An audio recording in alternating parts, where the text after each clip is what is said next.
Video शुरू करने के पहले एक बात, यह वीडियो बनाने में बहुत मेहनत लगती है। अगर आपको यह वीडियो थोड़ा भी पसंद आए तो इस चैनल को सब्सक्राइब जरूर करना। धन्यवाद।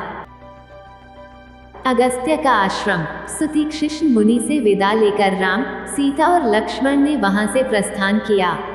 मार्ग में उन्होंने नीवार, जलकदम, कटहल, साखू, अशोक, तिनिश, चिरविल, महुआ, बेल, तेंदू तथा अन्य अनेक जंगली वृक्ष देखे। विचित्र वनों, मेघमाला सदृश पर्वमालाओं, सरिताओं तथा सरोवरों के नयनाभिराम दृश्यों को निरखते हुए तथा 2 दिन महर्षि अगस्त्य के भाई के आश्रम में विश्राम करने के पश्चात वे अगस्त्य मुनि के आश्रम के निकट जा पहुँचे। उस वन का वातावरण अत्यंत मनोहर था। सुंदर विशाल वृक्ष खिली हुई लताओं से शोभायमान हो रहे थे। हाथियों द्वारा तोड़े जाकर अनेक वृक्ष पृथ्वी पर पड़े थे। वनवृंद वृक्षों की ऊंची ऊंची शाखाओं पर अटखेलियां कर रहे थे। पक्षियों का मधुर कलरव चारों ओर सुनाई दे रहा था। हिंसक पशु भी हिरन आदि के साथ वैराभाव को छोड़कर कलोल कर रहे थे। उन्हें देखकर राम लक्ष्मण से बोले, हे लक्ष्मण, महर्षि अगस्त्य के आश्रम के अद्भुत प्रभाव से जन्मजात शत्रु भी एक दूसरे की हत्या करना भूलकर परस्पर स्नेह का बर्ताव कर रहे हैं। यह महर्षि के तपोबल का ही प्रभाव है। यहाँ आकर राक्षस भी उपद्रव करना भूल जाते हैं। मैंने सुना है कि महर्षि अगस्त्य से प्रभावित होकर अनेक राक्षसों ने अपनी तामसी वृत्ति को त्याग दिया है और महर्षि के अनन्य भक्त बन गए हैं। इस युग के ऋषि मुनियों में महामुनि अगस्त्य का स्थान सर्वोपरि है।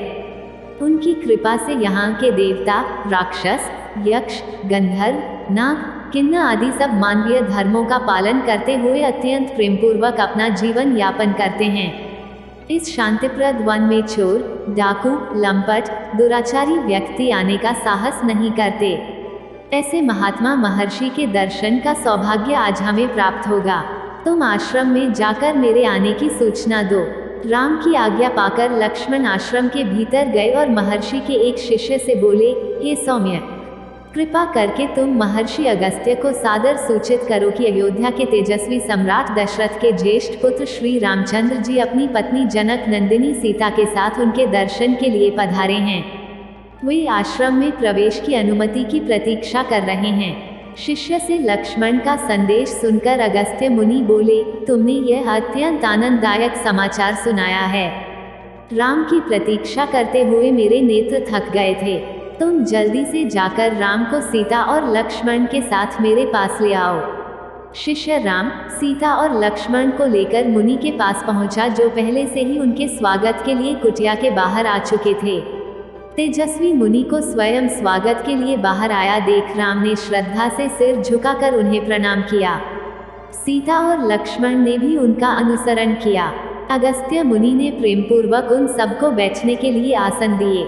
कुशलक्षेम पूछने तथा फल फूलों से उनका सत्कार करने के पश्चात वे बोले, हे राम, मैंने 10 वर्ष पूर्व तुम्हारे दंडक वन में प्रवेश करने का समाचार सुना था।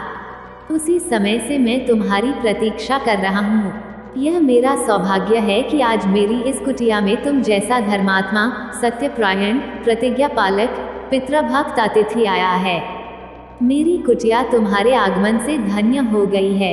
इसके पश्चात महर्षि ने राम को कुछ दैवी अस्त्र शस्त्र देते हुए कहा, हे राघव, देवासुर संग्राम के समय से ये कुछ दिव्य अस्त्र मेरे पास रखे थे। आज इन्हें मैं तुम्हें देता हूँ। इनका जितना उचित उपयोग तुम कर सकते हो, अन्य कोई धर्मपरायण योद्धा नहीं कर सकता। इस धनुष का निर्माण विश्वकर्मा ने स्वर्ण और वज्र के सम्मिश्रण से किया है। ये बाण स्वयं ब्रह्मा जी ने दिए थे। सूर्य के समान देदीप्यमान ये बाण कभी व्यर्थ नहीं जाते। इंद्र के द्वारा प्रदत्त यह तरकस भी मैं तुम्हें दे रहा हूँ। इनमें अग्नि की भांति दाहक बाण भरे हुए हैं। यह खड्ग कभी न टूटने वाला है, चाहे इस पर कैसा ही वार किया जाए। इन अस्त्र शस्त्रों को धारण करके तुम इंद्र की भांति अजेय हो जाओगे। इनकी सहायता से इस दंडक वन में जो राक्षस हैं, उनका नाश करो। राम ने महर्षि के इस उपहार के लिए उन्हें अनेक धन्यवाद दिए और बोले, मुनिराज, आपने मुझे इन अस्त्र शस्त्रों के योग्य समझा। यह आपकी मुझ पर अत्यंत अनुकंपा है। मैं अवश्य ही इनका उचित उपयोग करने का प्रयास करूंगा। मुनि ने कहा, नहीं राम, इसमें अनुकंपा की कोई बात नहीं है। तुम मेरे आश्रम में आने वाले असाधारण अतिथि हो। तुम्हें देखकर मैं कृतकृत्य हो गया हूँ। लक्ष्मण भी कम महत्वपूर्ण अतिथि नहीं है। ऐसा प्रतीत होता है कि इनकी विशाल बलिष्ठ भुजाएं विश्व पर विजय पताका फहराने के लिए ही बनाई गई है। और जानकी का तो पति प्रेम तथा पति निष्ठा संसार की स्त्रियों के लिए अनुकरणीय आदर्श हैं। इन्होंने कभी कष्टों की छाया भी नहीं देखी, तो भी केवल पति भक्ति के कारण तुम्हारे साथ इस कठोर वन में चली आई हैं। इनका अनुकरण करके सन्नारियां स्वर्ग की अधिकारिणी हो जाएंगी। तुम तीनों को अपने बीच में पाकर मेरा हृदय प्रफुल्लित हो उठा है। तुम लोग लंबी यात्रा करके आए हो, थक गए होगे, अतएव अब विश्राम करो। मेरी तो इच्छा यह है कि तुम लोग वनवास की शेष अवधि यहीं व्यतीत करो। यहाँ तुम्हें किसी प्रकार का कष्ट न होगा। ऋषि के स्नेहयुक्त वचन सुनकर राम ने हाथ जोड़कर उत्तर दिया, हे मुनिराज, जिनके दर्शन बड़े बड़े राजा महाराजाओं तथा दीर्घकाल तक तपस्या करने वाले ऋषि मुनियों को भी दुर्लभ हैं, उनके दर्शन का सौभाग्य मुझे आज प्राप्त हुआ है। भला इस संसार में मुझसे बढ़कर भाग्यशाली कौन होगा। आपकी इस महान कृपा और अतिथि सत्कार के लिए मैं सीता और लक्ष्मण सहित आपका अत्यंत कृतज्ञ हूँ। आपकी आज्ञा का पालन करते हुए हम लोग आज की रात्रि अवश्य यहीं विश्राम करेंगे, किंतु वनवास की शेष अवधि आपके मनोरम आश्रम में हृदय से चाहते हुए भी बिताना संभव नहीं होगा। मैं आपकी तपस्या में किसी भी प्रकार की बाधा उपस्थित नहीं करना चाहता, परंतु आपकी सत्संगति के लाभ से भी वंचित नहीं होना चाहता।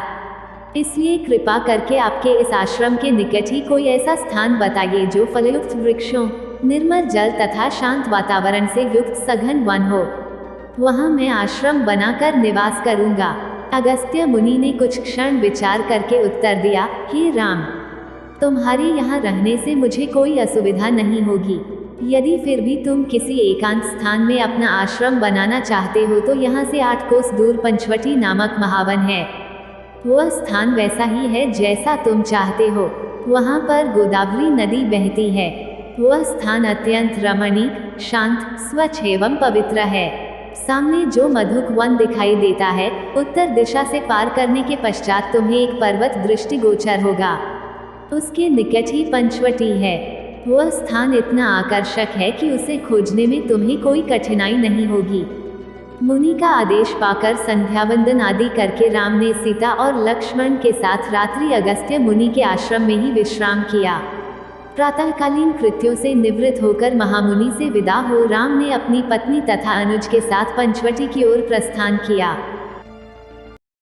इसके आगे की कहानी आपको आने वाली अगली वीडियो में देखने को मिलेगी। यह वीडियो देखने के लिए धन्यवाद दोस्तों।